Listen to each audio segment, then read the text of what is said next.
नमस्कार दोस्तों, मैं हूं राकेश और आप देख रहे हैं गो टू ऑनलाइन। तो आज के समय पर लोग ऑनलाइन ट्रांजैक्शन काफ़ी मात्रा में कर रहे हैं। बहुत सारे लोग फ़ोनपे, पेटीएम, अमेज़न पे और बहुत सारे यूपीआई ऐप हैं जिनका प्रयोग करके ऑनलाइन ट्रांजैक्शन करते हैं।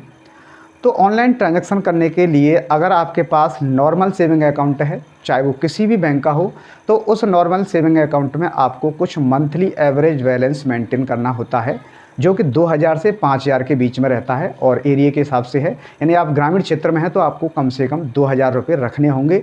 अगर एटीएम भी रखते हैं तो उसका भी आपको चार्ज देना होगा, तो ही आप अनलिमिटेड जो है ट्रांजैक्शन कर सकते हैं। लेकिन इसके अलावा अगर आपके पास में जीरो बैलेंस वाला अकाउंट है, यानी प्रधानमंत्री जनधन अकाउंट है, तो उस अकाउंट में आपको कोई भी मंथली एवरेज बैलेंस मेंटेन करने की ज़रूरत नहीं है।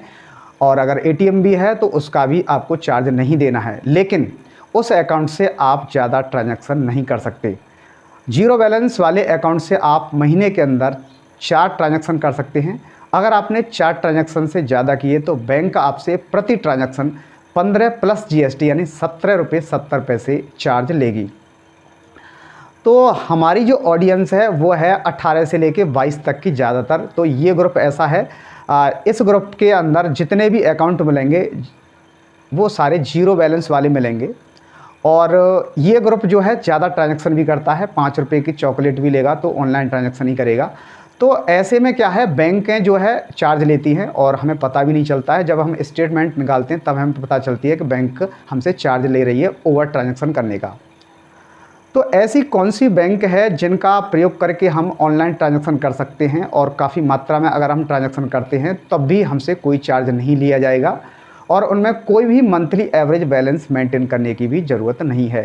तो इस वीडियो के अंदर आपको बताऊंगा कि आप कौन सी बैंक में खाता खुलवाएं जिससे आपको कोई मंथली एवरेज बैलेंस नहीं मेंटेन करना पड़े और आपके जो ट्रांजैक्शन है वो भी आप कितनी भी मात्रा में कर सकते हो, आपसे कोई चार्ज भी नहीं लिया जाए या कोई चार्ज नहीं कटे।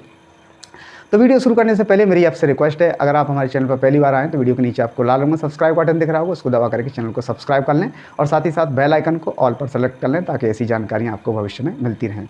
तो देखिए, मैं फिर से दोहरा देता हूँ, अगर आपके पास नॉर्मल सेविंग अकाउंट है तो आपको कोई दिक्कत नहीं आने वाली है, आप उससे ट्रांजैक्शन कर सकते हैं, आपसे कोई चार्ज नहीं लिया जाएगा। लेकिन नॉर्मल सेविंग अकाउंट में आपको मंथली एवरेज बैलेंस मेंटेन करना होगा। अगर आप उसको जीरो कर देते हो तो बैंक आपसे चार्ज लेगी। तो अगर आप एक स्टूडेंट हैं और आप नॉर्मल सेविंग अकाउंट में मंथली एवरेज बैलेंस मेंटेन नहीं कर पा रहे हैं तो आपके लिए सबसे अच्छे बैंक हैं पेमेंट बैंक। आप किसी भी पेमेंट बैंक में अकाउंट खुलवा सकते हो, जैसा कि Fino payment bank, Jio payment bank, NSDL payment bank, Airtel payment bank, India Post payment bank.